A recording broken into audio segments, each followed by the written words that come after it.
Maayong hapon sa tanan. Magandang hapon sa lahat. So, ako po si Margarita Yumadlang Bayan and I am a first year law student at Beda, Alabang. Pure online class. And challenging po yung online class kasi talagang mapupwersa kang magbasa at mag-aral before pumasok dahil recitation and exam, oral exam muna before discussion. But I think it's beneficial kasi they treat each class na as if uh, you are already participating in the bar examination. So, hindi po pwede na pumasok na hindi nagbabasa. And I find na beneficial po to para sa mga nag-aaral online tulad po para hindi tayo tamarin. So, this segment is about um, Magallona versus Ermita, Case Digest, GR number 187167. Now, if you're taking first year constitutional law, you will be very familiar with this case because this case is discussed in the concept of the state or elements of the state. And this has something to do with the on clause. And ano nga ba ang on clause? Well, we will discuss that. And this has something to do with, as specified here, Republic Act 3046, Republic Act 5446, and of course, Republic Act 9522. So, basahin po natin to. So, just a backgrounder, yung pong RA 3046, it defines the baselines of the territorial sea of the Philippines, which are straight lines joining points of the outermost islands of our archipelago. So, just for the sake of, hanap tayo ng visual dito.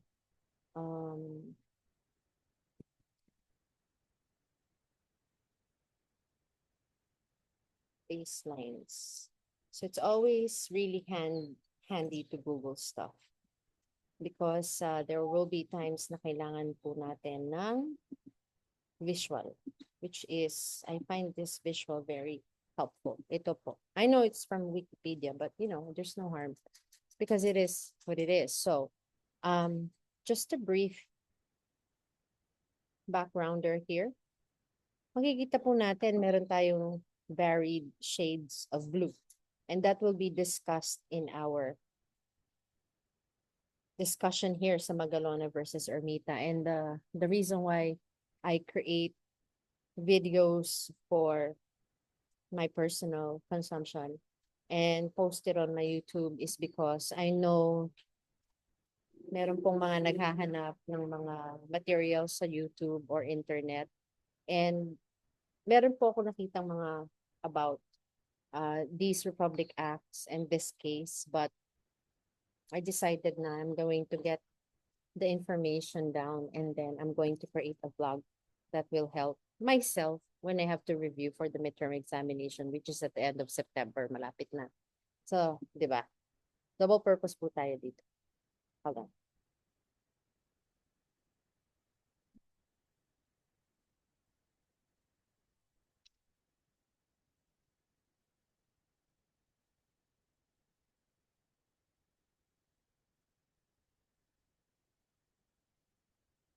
Okay, so let's proceed.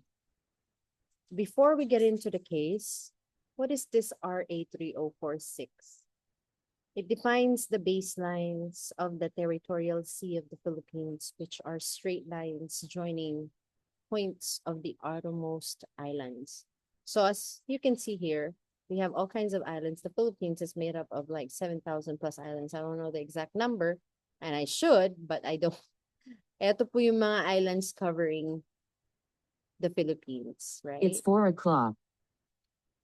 So the baselines initially for 3046 covers right here, yung endpoint po natin. So that's the explanation there. And then the endpoint here, which goes over here, and right around here. Now, RA 5446 amends Republic Act 3046 to determine the baselines of the territorial sea of the Philippines, correcting typographical errors. So, nung nag-aaral ako, sabi ko, ano ba yung typographical errors na kinokorek ng 5446 na nandun sa 3046. So, yun yung hinanap ko. And I found through research, Republic Act number 5446 amended Republic Act number 3046 primarily to correct typographical errors in the definition of the baselines of the territorial sea of the Philippines, while RA 5446 itself does not explicitly list the specific typographical errors corrected. It states that its purpose is to correct typographical errors. And you're kept wondering, anong yun talaga? And then I kept reading. So I found a few information. Section 1 of Republic Act numbered 30,146. Yun po talaga yung title nun. Okay, ni 3046 is amended to read as follows. This implies that the entire detailed list of coordinates and distances provided in Section 1 of RA 5446 represents the corrected version of the baselines originally defined in RA 304. So we would assume na ang RA 304 would have probably a smaller territorial baseline, which was corrected by 5446, but it doesn't end there. It is later amended by 9522. But for now, let's read what was corrected from 3046 to 5446. Now, remember, I'm a first-year law student here. So, for the sake of making a discussion, I'm just trying to make out like, okay, there was a correction, but sometimes we're not satisfied with the explanation we find in law materials, and sometimes it is vague. So we just kind of like, as they say, use your common sense. Agree yung asa ko.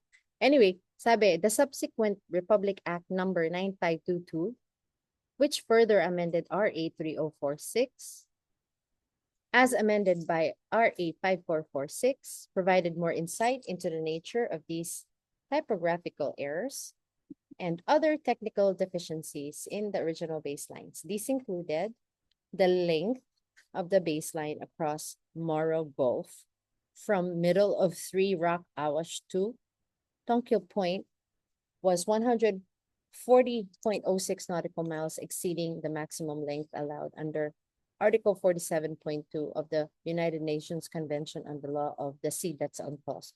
Now, I'd be honest with you, I did not look that up because when I was asked what the Magallona versus Ermita, I always think Magallanes, but it's Magallona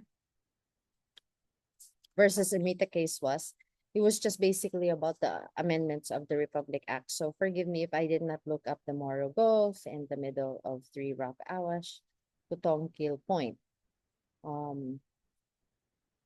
But I know that it was in reference to the Philippine government's commitment towards instilling its sovereignty through coming up with the Republic Act that is acceptable with the United Nations Convention on the Law of the Sea. Now, remember, for a state to be called sovereign, the government of that state should be able to commit, engage with foreign treaties and foreign countries. And so this was the Philippines' way in correcting the baselines or the territorial baselines of the Philippines. And then it further says, on clause 3, generically limits baselines to 100 nautical miles with a maximum of 125 nautical miles for 3% of total baseline. The selection of base points was not optimal, with at least 9 base points that could be skipped or deleted to enclose an additional 2,195 nautical miles of water. So if we were to base that finding, it would state, logically speaking, that RA 54, hold on a second. RA 5446 actually increased the territorial baseline of the Philippines. Some base points, particularly along the west coast of Luzon, down to Palawan, which would be here, were found to be located either inland or on water, rather than on the lower waterline and drying reefs as prescribed by UNCLOS 3, Article 47.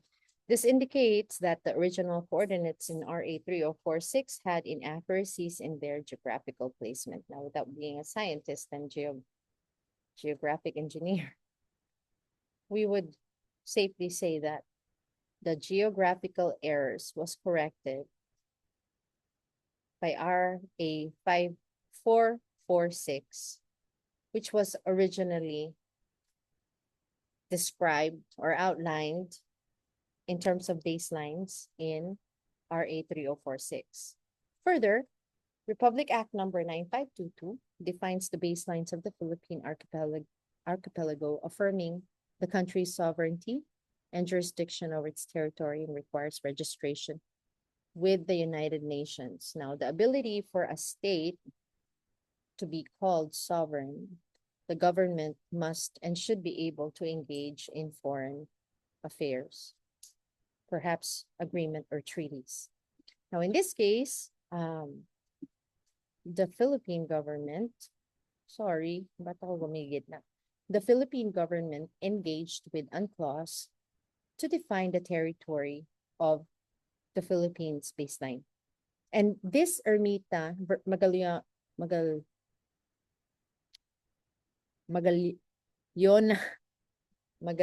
versus Ermita case is basically about a complaint stating that RA 9522 violated the Constitution of the Philippines because of this, that, and whatever. Now, what are these, this, that, and whatever? So this is what I found. Republic Act number 9522 defines the baseline of the Philippine archipelago, affirming the country's sovereignty and jurisdiction over its territory, and requires registration with the United Nations, thus the UNCLOS agreement. The case of Magallona versus Ermita was a significant decision by the Philippine Supreme Court, which upheld the constitutionality of Republic Act number 9522. So 9522 was in question, also known as the New Baselines Law. The petitioners, the one that filed the case, led by Professor Merlin Magallona, argued that RA 9522 undermined Philippine maritime territory and sovereignty by conforming to the United Nations Convention on the Law of the Sea of UNCLOS. Then later, SC will have something else to say and is not in agreement with the petitioner. However, the court ruled that the law represented a valid exercise of Congress's authority to define maritime baselines, making a clear distinction between the delimitation of maritime zones and acquisition or loss of territory. As a result, the petition was dismissed, affirming the constitutionality of RA 9522. This case marked an important moment in the legal discourse surrounding the new baseline law, as the Supreme Court clarified that laws governing baselines primarily serve to delineate a country's maritime zones and territorial seas rather than to alter territorial claims. What are these territorial claims? Well, islands such as Calayan Islands, Sabah, Scarborough Shoal came up in these RAs, and it stated that, if I remember correctly, 3046 did not mention a specific claim on these islands. Neither did RA 5442, but the Supreme Court begged to disagree. It says that these Republic Acts define the baselines and does not contest or argue about territorial claims on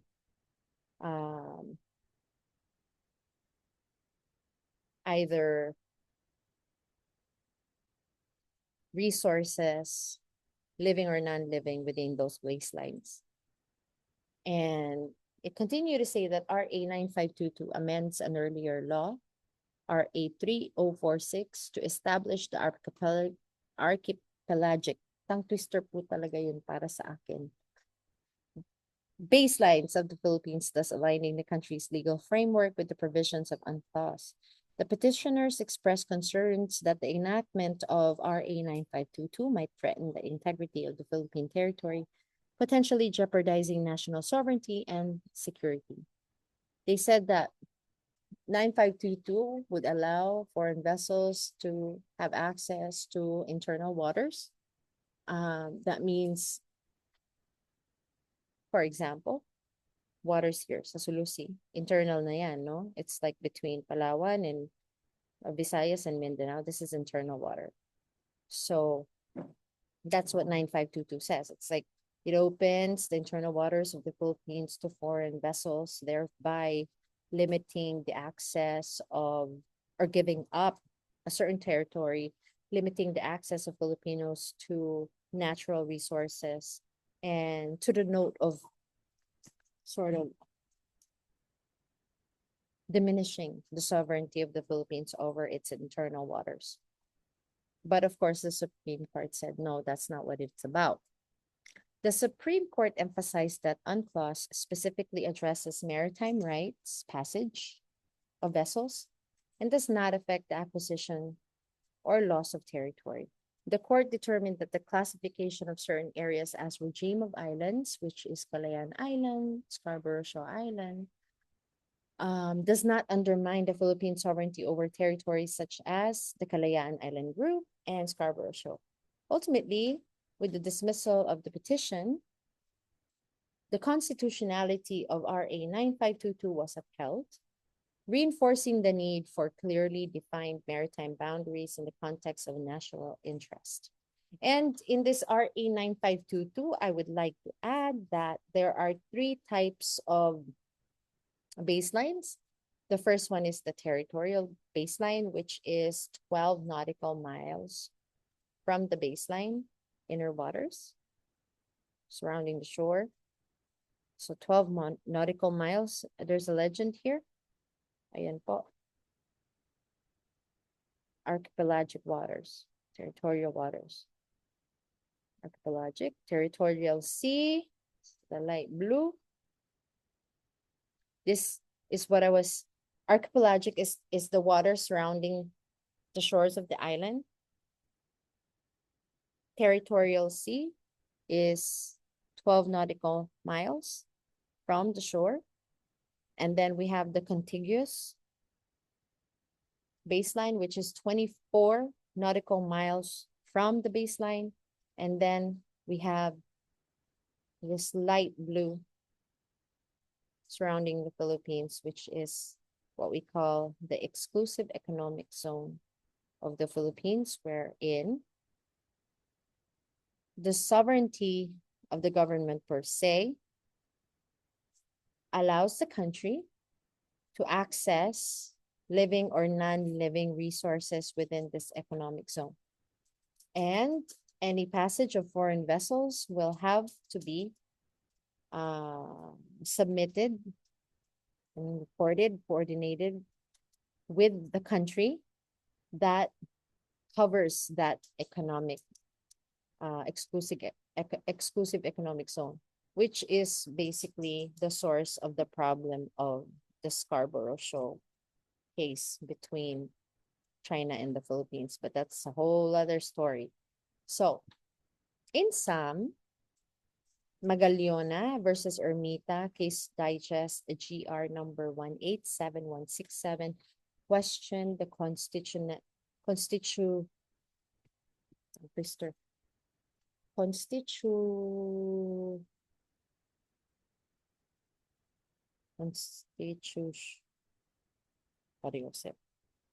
constitutionality. Minsan po, ganun talaga ng Kaya sabi ko, grabe tong law talaga. It's a whole new world. Okay.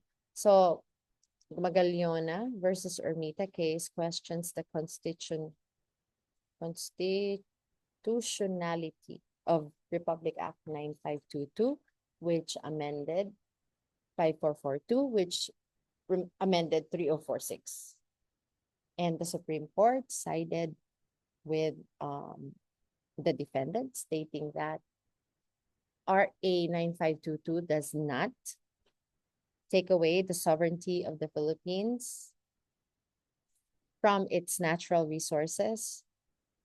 Rather, it actually instills the sovereignty of the government to be able to come into agreement with UNCLOS, which is United Nations Convention on the Law of the Sea, which one of the elements of the state says if a government were to be sovereign, they would have the ability to enter into foreign agreement and treaties. And at the same time, the Supreme Court said that RA 9522 and the UNCLOS did not take away from the Philippines or the Filipino people any ability access to resources. Rather, it actually increased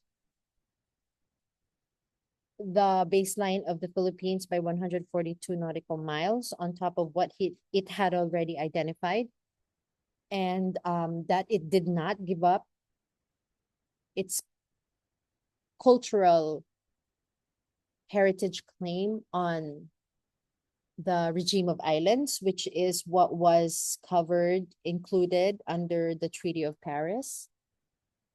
When Spain finally gave up to the US and sold the Philippines for $200 million.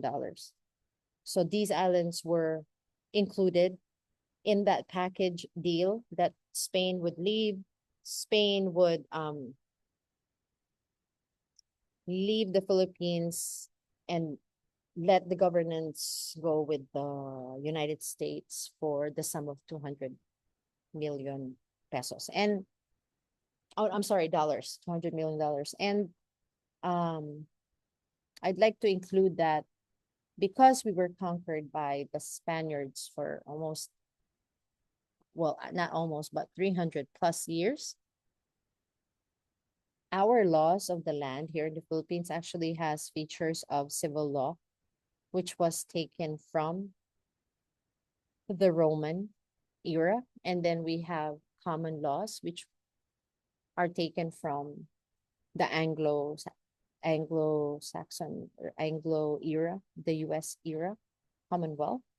And then we do have Islamic laws also that are practiced in Islam populated areas of the Philippines, just like in Mindanao, where we have Sharia law and we have BARM. So there, that's about the Magallona versus Ermita case, which is highly discussed and must be read when you are getting ready to tackle Module 3 of the Philippine Constitution, or Chapter 3, which is the concept or elements of the state.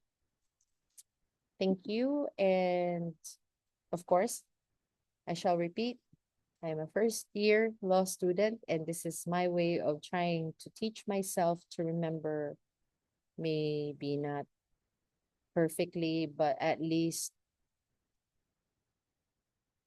be a little bit on point on the discussion about the case, just in case I get called again, which I was called about this case and I was not able to answer because I forgot what the case was about. But now, taga na sa ulo ko kahit scrambled eggs.